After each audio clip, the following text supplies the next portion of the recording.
It's now Saturday, June 11th, 2022 at 2 a.m. This is Stan J. Caterbone, Pro Se Litigant and Advanced Media Group. I'm at my home office at 1250 Fremont Street, Lancaster, Pennsylvania, 17603. I'm going to give an update. There was a COINTELPRO hit on me today regarding my probation. Now, back last year, there was a charge, a summary charge, which means it was equivalent to a traffic ticket, where Ashley Ramirez of 1252 Fremont Street next door told the police that I was outside yelling at her daughter. Now, at the time of this event, I was down in my basement sleeping, and she went on to say that I was yelling to them about a sword that was thrown into my yard. Now, the following morning, I woke up and went outside, and there was a sword sheath. It's a plastic sword, and this is what you put the sword into. It's gold, laying in my garden, or laying where the statue is, at the end of my yard. And I noticed it right away. Now, that was the next morning. I wasn't even outside the night before. Anyway, Officer Hagey filed a charge of harassment against me. Now, what happened was that when the police arrived, I was talking to them about Havana syndrome and microwave weapons and things like that. I didn't know they were coming to arrest me. What they did was they walked into 1252 Fremont Street, then walked out, and then said that they were going to charge me with a summary offense. And I kept arguing with them. I said, they're lying. I said, you can't do that. It'll violate my probation. They argued with me that, oh, no, it won't affect your probation, like they were attorneys. Anyway, what happened was that I paid $50 to Waconis's office for this summary charge, and last year they filed what's called a non-custodial on that charge on my probation. Now, when they filed that, I had already appealed to the Pennsylvania, I filed a summary appeal in the clerk of the Court of Common Pleas down at the courthouse. Now, what they did was they didn't docket the appeal. It went on for a while. It was never docketed. Then it finally got docketed. So effectively what happened is they filed this non-custodial where they wanted to pull me in front of a judge. The probation office wanted to pull me in front of a judge for a hearing. But they couldn't do it because it was under appeal. Now, then I took that appeal to Superior Court up in Harrisburg, Pennsylvania Superior Court. So effectively, that case is under appeal. So today, my probation officer, Lindsay, said they were going to schedule a hearing. Now, she keeps threatening to do a hearing on this non-custodial, on this charge, all year, every time I see her. But I kept telling her, Lindsay, it's under appeal. Now, on May 26th, the Pennsylvania Superior Court quashed my appeal. And what they said was, they said that in part of the order, they said that I failed to file a show cause brief. But I did file a show cause brief. They deleted it from the docket and deleted it from my files, but I recovered it. I found another copy. There's all sorts of things wrong with this case as far as them cheating. A lot of illegalities through and through the case, the whole case. Anyway, on May 31st, Judge Miller granted me an informal pauperous on the case because, of course, I'm not getting my Social Security disability. It's been returned back to the U.S. Treasury. Now, I've been fighting this for 2 or 3 months. Finally, on June 2nd, I got a letter from the Social Security Administration saying that they didn't have a current address for me.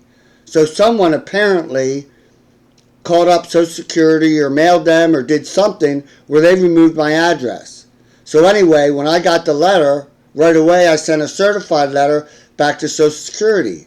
And for months I've been trying to get a meeting with Social Security out of Greenfield and couldn't get one. I went out there twice and they literally turn out the lights like they're not open. So anyway, so today, Lindsay again came up with this. She's going to get a hearing for this non-custodial. But I filed a motion for reconsideration when the Pennsylvania Superior Court closed the case, quashed it, they called it. It wasn't docketed. Now this morning I called again Pennsylvania Superior Court. I filed it certified mail Monday, which was June 6th. So today, this morning, Pennsylvania Superior Court finally acknowledged my motion for reconsideration. So that essentially keeps that case in Pennsylvania Superior Court. So she threatened to have a hearing, sent me a message through my new phone system. I don't have a phone. They stole my phone. Every phone I got could not be activated, and the perps stole all my SIM cards out of my phones. But Chris, who sells me my computers, showed me a way to use the internet, a Wi-Fi, to make phone calls. So I hooked that system up.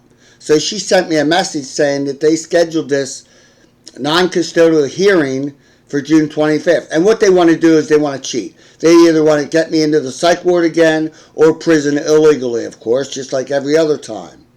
Well, it's not going to work because tonight, this morning, I was able to hook up my printer down the basement, which I haven't been able to do for over a week or two. So I printed out the docket, and on page 5 of the docket, the case is 488 MDA 2022, Pennsylvania Superior Court, Commonwealth of Pennsylvania versus Stanley J. Caterbone, appellant. If you go to page 5, June 9th, application for reconsideration of order. So it's still under appeal. They're not going to be able to get a hearing, non-custodial hearing. Plus it's all fabrications and false arrests anyway. So this case is going to go on for a while because if they deny me my appeal, then I go to Pennsylvania Supreme Court. Now, by law, this case should be dismissed. All my charges should be dismissed by law. I have a habeas case in the Third Circuit Court of Appeals to dismiss this case. Plus, I filed a new clemency application with the Pennsylvania Board of Pardons last week. So I have all sorts of mechanisms filed pro se to dismiss all these charges against me stemming from the original Ramirez charge in 2017, the stalking charge. Now, they stalk me every day. All these neighbors stalk me every day. This is typical COINTELPRO harassment where federal authorities, law enforcement, state, and local team up and target a person, and they do whatever they want. Now, COINTELPRO has been outlawed back in 1974 by the church hearings. The church hearings covered all the illegalities of the intelligence community, including MKUltra, mind control, and COINTELPRO. I've been trying to get church hearings again restarted back in the Congress for three years, I think, in my Pennsylvania Supreme Court cases. I outline that church hearings should be reinstituted and all these illegalities being performed by the intelligence community and local and federal law enforcement should be again looked at and again banned. So we'll have to see what happens. Now, with the motion for reconsideration, which they failed to docket, I also have a couple exhibits. The first exhibit is the 19 symptoms of electromagnetic weapons by popular mechanics. This was a leaked document. And this has on it, it's a schematic of a person, and it has like arrows pointing to different parts of the body. And there are like 24 symptoms outlined in here. And it covers the, I'll read them. 1, forced memory, blanking, and induced erroneous actions. 2, induced changes to hearing, both apparent directions and volume. I don't have that one. 3. Sudden violent itching inside eyelids. Now, I have itching all over my body. 4. Forced manipulation of airways, including externally controlled forced speech. They do that to me. The choking, other than being gassed. 5. Wildly racing heart without cause. Once in a while I'll have that. Once in a while I'll feel something in my heart, maybe once every couple months or something for a couple seconds. 6. Remotely induced violent no rash itching. I have that all over the place. 7. Forced nudging of arm during delicate or messy work. That's when they make me drop things. 8. Special attention to genital areas, itch and forced orgasm. Well, that's the telepathic sex and things like that. 9. Intense general pain. I get pain all over my body, my back, my legs. 10. Also wild flailing, sometimes followed by short periods of rigor mortis. Don't really have that. 11. Hard to reach itch. Covered that. 12. Demo, neural control by bending each toe backwards. I don't have that, but they give me cramps. 13. General effects, suddenly body heat. They do that to me a lot. Thermal, they heat me up. 14. Involuntary test subjects also experience frequent break and enters at home and work with clothing, furniture, business papers, computer files, sabotage or modified or stolen psychological warfare research, the likely motive. Well, we're doing it right. You're witnessing that right now, is what they're doing. Reading and broadcasting my thoughts, of course. Controlled dreams, of course. Forced waking visions, no, not really. Microwave hearing, of course, that's telepathy. Transparent eyelids, no, don't really have that. Artificial tetanitis is where you hear ringing in your ears, don't have that. Once in a while. 21. Forced movement of jaws and clacking of teeth, they'll do that to me. Sometimes they'll make me do that at night, and my teeth will hurt the next morning. 22. Forced muscle quenching of large muscles on back. They do that, and they'll give me cramps in my legs, my ankles. 23. Forced precision manipulation of hands. Sometimes sink to the waking. Yeah, they'll do that too, make me drop things. And the 24th thing is that this is tied back to a 1961 article by the Army Institute of Research. So it supports that document. Next is the order of May 31st, where Judge Miller granted my informal paupers, which means I don't pay fees for this appeal. That's not docketed yet up there at Superior Court. I sent them both a copy of a new informal paupers application because I have no income. The first exhibit is countermeasures versus electromagnetic weapons. I'm going to read these quick. Sleep deprivation. What has worked extremely well for me is to rotate legal computer work with some outside activities as far as gardening, upgrades to property, then some television time with old comedy sitcoms, Cheers, Modern Family, According to Jim, Boston Legal, Seinfeld, Curb Your Enthusiasm, The Goldbergs, to name a few. As important is to listen to music either while doing some of the above or as a separate activity. After some 4 to 6 hours of the above, then sleep no matter what time of day it is. On this routine, I average some 10 to 12 hours of sleep per 24-hour period. 2. Synthetic telepathy.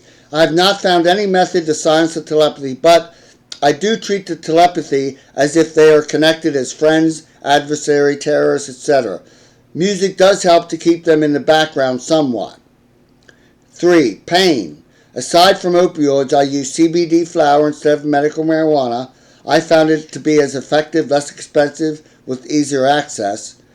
This is coupled with various forms of vibration techniques. I sleep on a vibrating mat that is from head to toe. I have a vibrating belt, which is on now. I woke up with pain in my back. I carry a vibrating massage wand also. 4. Gang stalking, confrontation, photographs, recordings of all kinds. Now, on top I say, this is aside from court litigation and social media posts. 5. Harassment, same as above. 6. Changing the truth and narrative to include propaganda, documentation of every kind, including preservation techniques. 7. The itch. I use anti-itch cream and aerosols. Now, every 6 hours, I use a pulsating massage wand in my shower with hot water, spraying about an inch or two from all over my body. This works the best. Then, when this wears off, I use the anti-itch ointments if I have to. 8. Toxic gases. I have installed exhaust fans throughout my home. I use oxygen and a nebulizer. I use pure oxygen bottles and a USB pure oxygen face mask. When they hit me hard, I have to retreat to the outdoors to fresh air. 9. Rohypnol, date rape drug. When I'm drugged during sleeping and wake up in a drug stupor, it's all foggy and things, I have to use CBD or energy drinks. On a few occasions, I've had to take a shower. Remember, when they use Rohypnol or equivalent, you will have no memory of the incidents. Now, Rohypnol is one of the bases for John Hall's book, A New Breed: Satellite Terrorism in America, which was put out in 2009. Dr. John Hall was a doctor, an MD, in San Antonio, Texas, and he was dating a girl. And this girl was targeted. So what he did was he installed cameras in her home, and he saw people raping her. She had no memory of it. So he became a big-time activist. He did lectures. He's on TV shows and things like that. He was part of FFCHS back in 2009, 2010. He was on the medical committee, and I was on the outreach committee for FFCHS. So that's Exhibit 1. Exhibit 2 is PNC Bank and my letter to the Social Security Administration. And the third exhibit is my letter to Secretary Patel in London regarding the Julian Assange extradition case. Now, finally, tonight, I got a Twitter feed from Stella Morris, who is Julian's wife now. She started out his attorney. They started dating, so to speak. And they've been life partners for 7 years, I believe. Anyway, she tweeted tonight that a decision is due by the Secretary next week as far as granting the United States extradition or not. So that'll be updated next week unless she continues it and asks for more time. So now it's 2:25 a.m., Saturday, June 11th, 2022.